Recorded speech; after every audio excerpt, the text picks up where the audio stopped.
Welcome back to maths टाइयार्ड। और आज के सेशन में हम लोग एक इंटरनेशनल मैथमेटिक्स ओलंपियाड का बहुत ही प्यारा सा क्वेश्चन देखने वाले हैं यार। और आज का सेशन तुमको बहुत ही पसंद आएगा क्योंकि एक तो ये मैथ्स ओलंपियाड का क्वेश्चन है, दूसरा ये 1979 का क्वेश्चन है और ये बहुत ही प्यारा सा क्वेश्चन है। तो चलो शुरू करते हैं। द क्वेश्चन सेज कि let P Q belongs to a natural number, okay, such that कि पी क्यू जो है वो इस समेशन के इक्वल है। तो तुम्हें ये प्रूफ करना है कि पी जो होगा वो डिविजिबल होगा 1979 से, ठीक है। तो चलो इसको शुरू करते हैं।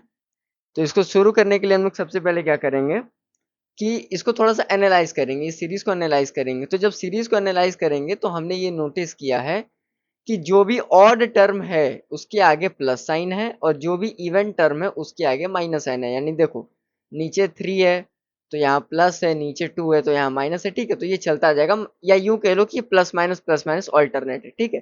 तुम्हें जो बेहतर लगे, तुम्हें जो बेहतर लगे वो तुम समझ सकते हो कि या तो तुम ये मान लो कि इस सीरीज में प्लस माइनस ऑल्टरनेट है, या तुम ये समझ लो कि जो भी सर वन बाई जब भी डिनोमिनेटर में कोई इवन नंबर होता है तो माइनस आता है और ऑड नंबर आता है तो प्लस आता है, ठीक है। दोनों सही है। तो हम लोग क्या करेंगे कि वो जो सीरीज हमें दी गई है पी बाई क्यू की, उसको हम लोग किसके इक्वल कर देते हैं, 1 + 1/3। मैंने क्या बोला कि जब भी ऑड रहेगा प्लस रहेगा, तो +1/5, ठीक है, +1/7, ठीक है। और ये चलता जाएगा, कहाँ तक सीरीज जा रही है तुम्हारी, ये सीरीज जा रही है 13 19 तक, ठीक है। 1/13 19, ठीक है। और माइनस कर देंगे सारा इवन टर्म, तो -1/2, -1/4, -1/6, और माइनस करते करते करते करते करते करते -1/13 18 तक, ठीक है। यहाँ तक समझ में आ रहा है? यहाँ तक समझ में आ रहा है कि मैंने क्या किया? अब देखो कि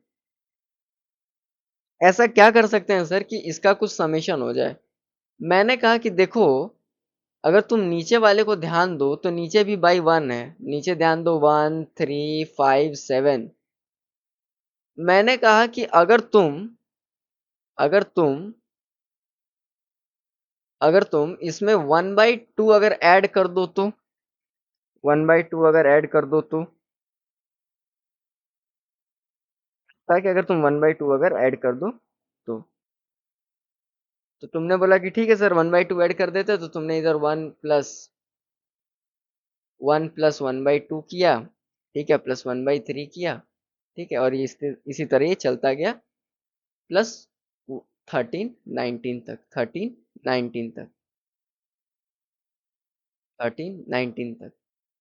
अब तुम मेरी एक बात बताओ, जब तुमने एक एक्स्ट्रा 1/2 ऐड किया तो तुम्हें सब्ट्रैक्ट तो करना पड़ेगा। बहुत बच्चे यहाँ पे डायरेक्ट -1/2 कर लेंगे। जब ये करोगे ना तो कोई बेनिफिट नहीं होगा, जब ये करोगे तो कोई बेनिफिट नहीं होगा। यहाँ पे एक लगाओ जुगाड़। और इस क्वेश्चन का ना तुम कह सकते हो कि ये कैच पॉइंट ही ये जो स्टेप था ना, यही एक इस क्वेश्चन का कैच पॉइंट था, ठीक है। यही इस क्वेश्चन का कैच पॉइंट था।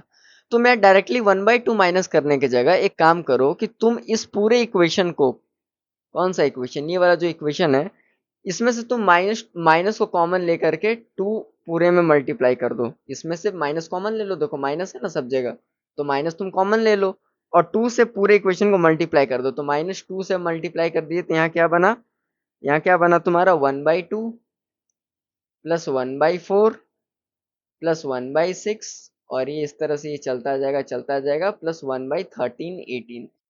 यहाँ तक समझ में आ रहा है? यहाँ तक समझ में तो आ रहा है? हाँ सर, यहाँ तक तो समझ में आ रहा है, ठीक है। अच्छा, जब ये कर सकते हैं तो इस सीरीज को वापस वही लिख लो, कोई दिक्कत वाली बात नहीं है, ठीक है। ठीक है, अब दिक्कत वाली बात ही क्या है भाई, प्यारा सा क्वेश्चन है ये। एक काम करो अब तुम, अब ये 2 से ना पूरे को पूरे में मल्टीप्लाई कर दो। अब इस 2 को ना अंदर डाल दो। जब तुम 2 को अंदर डालोगे तो यहाँ तुम्हारा जो इक्वेशन बनेगा दैट विल बी 1 + 1/2 +1/3 +1/4 होगा, लेकिन उतना स्पेस नहीं है ना यार, तो इसको इस तरह से लिख दो यार, +1/, इसको डिवाइड करोगे 2 से तो ये हो जाएगा 659, ठीक है, 659। समझ में आया ना मैंने क्या किया? मैंने अब इस 2 को अंदर मल्टीप्लाई कर दिया है सबसे। सर इसका बेनिफिट क्या हुआ? अब इसका बेनिफिट देखो ये हुआ कि देखो देखो इससे अब ना इसमें तुम काटा पीटी करो। इसका बेनिफिट मैंने क्यों बोला 2 को अंदर मल्टीप्लाई करो, ताकि ये और सिंप्लीफाई हो जाए। कैसे? 1 से देखो 1 चला गया, 1/2 से 1/2 चला गया, 1/3 से 1/3 चला गया, और इस तरह से आने वाले सारे टर्म्स जो है कटते जाएंगे, और तुम्हारे पास क्या बचेगा? 1659 के, मतलब इस नंबर तक के सारे टर्म्स कट जाएंगे। ठीक है, ये यहाँ तक के सारे टर्म्स कैंसिल आउट हो जाएंगे। मतलब 1 भी हो जाएगा, 1/2 भी हो जाएगा, 1/3 हो जाएगा, और ये कहाँ तक होगा? 1/659 तक सारे टर्म्स कैंसिल हो जाएंगे। क्योंकि ये प्लस ये माइनस है, समझ तो रहे हो ना, ये माइनस मल्टीप्लाई भी तो होगा ना अंदर। ठीक है, अब ये टर्म क्या बचा? सब काटने के बाद तुम्हारे पास टर्म बचा 1/659, आखिरी टर्म था जो कटा था। तो बचा क्या भाई? देखो, ये आखिरी टर्म था जो कटा, 1/659 आखिरी टर्म था जो कटा। तो आगे कौन सा टर्म बचेगा? 1/660 बचेगा ना भाई, प्लस 1/661 हो जाएगा। ठीक है, और इस तरह से एडिशन होते चला जाएगा। एडिशन कहाँ तक होगा? 1/1318 तक, प्लस 1/1319 तक। ठीक है, यहाँ तक हो गया, यहाँ तक हो गया। लेकिन सर बाकी सारी बातें ठीक है, बात तो 1979 की हो रही थी ना, ये तो मुझे इस क्वेश्चन में कहीं दिख ही नहीं रहा, समझ में ही नहीं आ रहा कि सर डिविजिबल हमें चेक करना था 1979 से है कि नहीं, और यहाँ पे ये क्या मच चुका है। जब भी इस तरह का सीन बने, मेरी एक बात को हमेशा याद रखना, जब भी इस तरह का सीन बने, हमेशा ट्राई करना कि उस क्वेश्चन में 99.9% सबसे पहला टर्म सबसे आखिरी टर्म को जोड़ दो, फिर दूसरा टर्म आगे का और पीछे से दूसरे टर्म को ऐड कर दो, फिर आगे से तीसरा टर्म, पीछे से तीसरा टर्म, इस तरह से ऐड करो। इस टाइप के मैनिपुलेशन तुम्हारे फंक्शन चैप्टर में भी लगता है, अगर तुमने जेई मेन और जेई एडवांस के क्वेश्चन को अगर सॉल्व किया है तो। ठीक है, तो अब हम लोग वही करेंगे। ठीक है, तो हमने क्या किया, सबसे आगे वाला टर्म 1/660 को ऐड कर देंगे 1/319 से। ठीक है, फिर आगे का दूसरा टर्म क्या है हमारा? 1/661 प्लस 1/1318 से। ठीक है, और इस तरह से करते करते करते करते आखिरी पेयर क्या होगा? आखिरी पेयर हो जाएगा तुम्हारा आई गेस 1/989 प्लस 1/990, यही होगा। ठीक है, समझ में आ रहा है ना? मैंने सबसे आगे का टर्म और सबसे पीछे के टर्म को क्लब किया, फिर मैंने आगे से दूसरा पीछे से दूसरा क्लब किया, और इसी तरह से करते जाऊंगा, तो ये हमारा लास्ट पेयर होगा। ये हमारा लास्ट पेयर होगा। ये तो समझ में आ रहा है, ये तो समझ में आ ही रहा है। ठीक है सर, अब क्या तुम इसका एक जनरल फॉर्म लिख सकते हो? जनरल फॉर्म, इसका जनरल फॉर्म लिखना अपने आप में बहुत कठिन है। इसका जनरल फॉर्म लिख देना अपने आप में बहुत कठिन है भाई, अपने आप में बहुत कठिन काम है उसका जनरल टर्म लिख देना। मैं बता रहा हूं इसका जनरल टर्म। देखो, इस पूरे सीरीज का अगर तुमको जनरल टर्म लिखना होगा तो तुम इसको ऐसे लिखोगे, समेशन के को 660 है ना। 660 क्यों लिखा मैंने? क्योंकि देखो यहाँ से शुरुआत ही हो रही है 660 से। ठीक है, बाकी जनरल टर्म कैसे लिखना मैं तुम्हें बता रहा हूँ। और लास्ट कहाँ गया? लास्ट पेयर था 989, देख लो यहाँ पे, ये देख लो और ये देख लो। ठीक है, 989, और किसका समेशन होगा? 1/k, और एडिशन कर देंगे हम लोग 1/1979 माइनस के। ये है इसका जनरल टर्म, जो कि आधे लोगों को यही समझ में नहीं आएगा कि इसका जनरल टर्म ये हो सकता है, यही होगा भी। अब इसको थोड़ा सॉल्व करेंगे तो पता चलेगा कि summation k is equal to 660 upon में 9, और लिमिट चढ़ा देंगे 989। ठीक है, और ये हो जाएगा 1979 अपॉन में k times of 1979 minus k। ये बात तो समझ में आ रही है? अच्छा, अब एक काम करो तुम, इस 1979 को सिग्मा के बाहर फेंक दो, तो ये हो जाएगा 1979 समेशन, और k इज इक्वल टू 660 से लेकर के ये हो जाएगा 989, और ये हो जाएगा तुम्हारा 1 अपॉन में k times of 1979 minus k। ठीक है, ये तो समझ में आ रहा है। अच्छा, अब तुम एक बात को नोटिस करो थोड़ा, कि 1979 खुद में एक प्राइम नंबर है,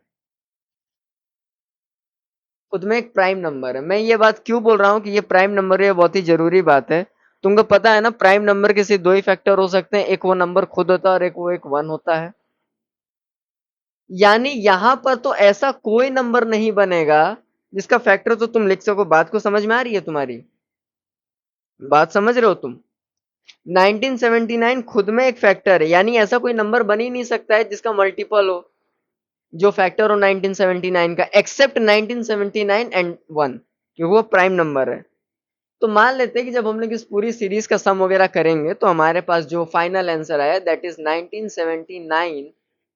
1979 times of A by B मान लेते हैं, ठीक है।